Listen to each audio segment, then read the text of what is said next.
La parole est à Monsieur Kern. Merci, Monsieur le Président, Madame la Ministre, Monsieur le Président de la Commission des lois, Madame la rapporteure, mes chers collègues. Le sujet dont nous débattons ce soir est plus que sensible également dans mon département, le Bas-Rhin, dont de nombreuses communes sont régulièrement confrontées à des campements illicites de gens du voyage. Ils investissent en toute illégalité et dégradent des terrains de foot, des espaces agricoles et parfois des sites urbains à proximité immédiate d'habitations, créant ainsi des tensions et des troubles à l'ordre public.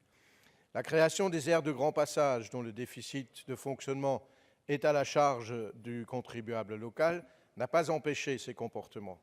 Bien au contraire, car les sanctions ne sont pas suffisamment dissuasives.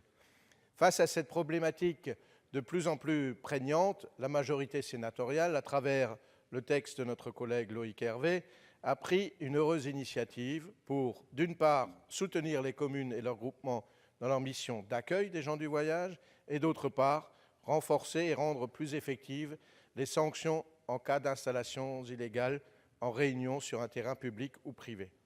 Hélas, ce texte, comme vous l'avez dit, qui nous est soumis en deuxième lecture, est très en retrait par rapport au texte initial. On ne peut que regretter la position de la majorité gouvernementale à l'Assemblée nationale, qui a remis en cause des avancées fondamentales.